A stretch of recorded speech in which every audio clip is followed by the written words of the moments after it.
So you're looking at the cardiac monitor and you see this happen.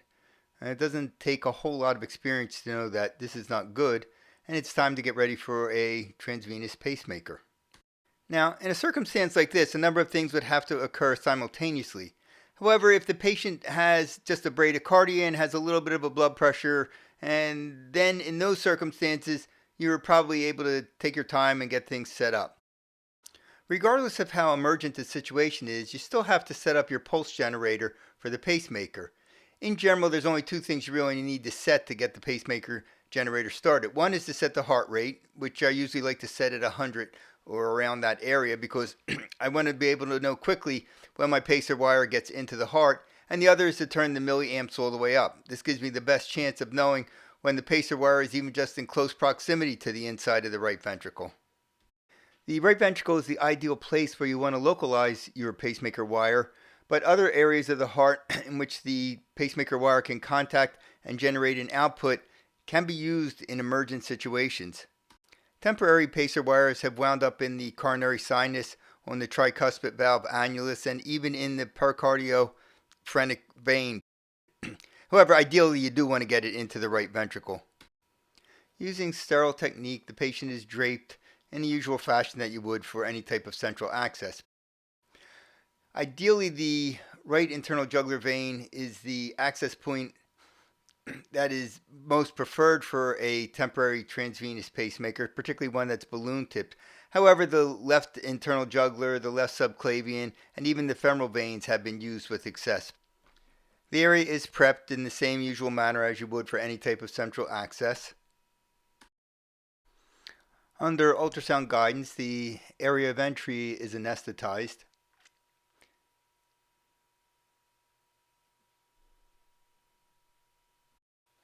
Once the area is anesthetized under ultrasound guidance, I usually prefer to make my skin incision first and then put my needle through the incision itself.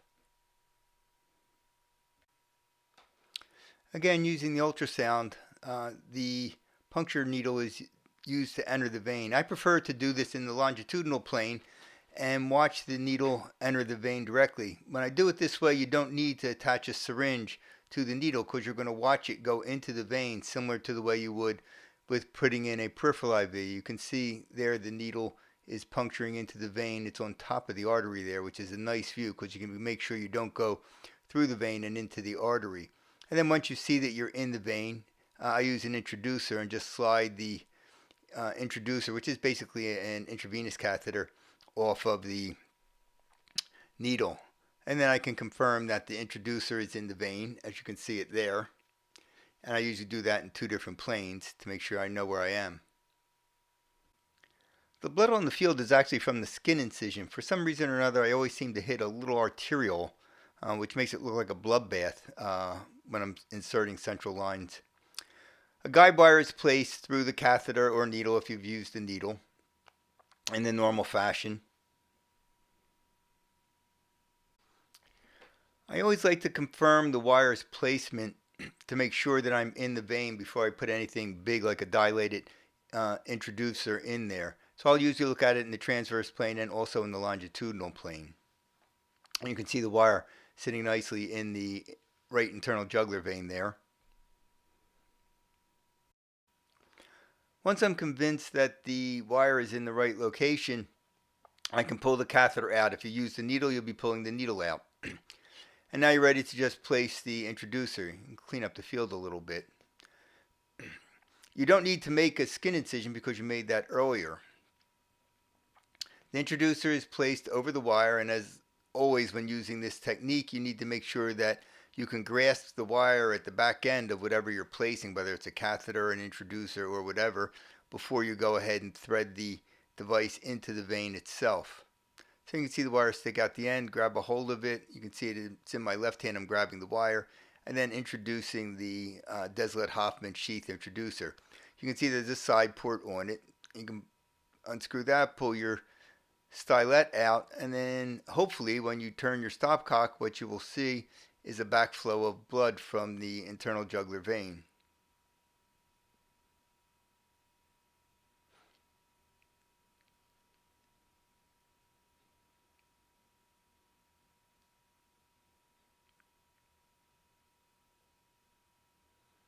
And there we go. All right. Now you're going to need to hook an IV fluid into this, and you want to stay sterile and have your assistant go ahead and hook on the IV tubing, because you're going to want to run saline in through this port to be able to help direct balloon into the right ventricle there. So you can tighten everything there, close the port to the outside, and then the assistant can open it up and begin to run saline through it. At this point, you're prepared to introduce the pacemaker wire. What I like to do is at this point is change my gloves, because if there's any chance I contaminated them, I want to make sure that I have a sterile set of gloves on before I actually start handling the pacemaker wire. At this point, it's time to get the wire ready and connect it to the pulse generator. A couple things that go into that. The first is to actually take a look at the wire itself, uncoil it, and there's a syringe that hooks up to the balloon. I usually test the balloon to make sure that it inflates and watch it. Now, it's a special syringe that comes with each kit that prevents you from putting too much air into the balloon. Most of the balloons are about 1.5 cc's. The other thing is to connect the pacer wire to the pulse generator. You can see this cable here. It starts out sterile. I've already dropped one end of it to them to connect into the unsterile pulse generator, but the other end is still sterile. And there I'm connecting the pacer wire to it. And there's two pieces to it. There's a positive and a negative. The negative will be the distal one, and the proximal one is positive. The way I remember that is P is positive for both proximal and positive. Sometimes they'll have a positive one, and sometimes it'll just say distal. And there you can see the little syringe as well as the pacer wires. Now all I have left is the pacer wire itself, and I measure it across the chest, so I know about how far I have to put it in to get to the right ventricle. So I just kind of hold it above the chest wall there. The idea is now to pass the wire into the ventricle.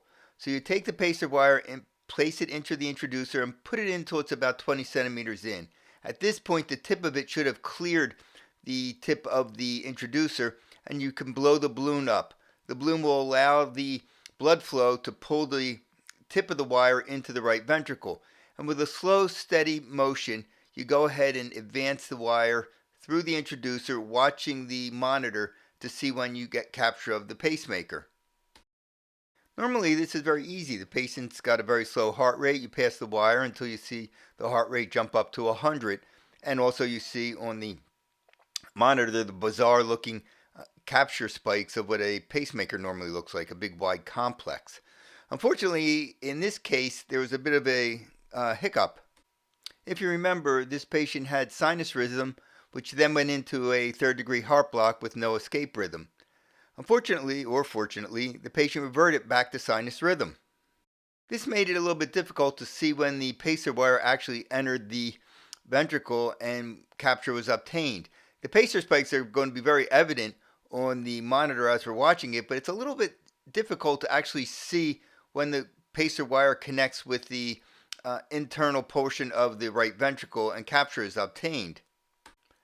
If you look carefully as you pass the wire, what you'll see is the pacemaker, when it hits the internal portion of the right ventricle, all of a sudden you'll see the complex widen out, so it looks like a PVC. Only it's going at a rate of about 104, which tells you it's the pacer wire connecting with the endocardium that's causing this rate. And the fact that it stays constant and it's got that bizarre look to it tells you that that's what's going on. Now, this rhythm's a little bit complicated because the patient still has their intrinsic rate, which has returned back to normal following their asystole. Once you confirm that you have ventricular capture, you can begin to adjust the pulse generator. First thing you do is begin to turn down the milliamps, which you had set at 25, but you keep dropping it. Generally, I will drop it by half each time until you get to the threshold where you lose it.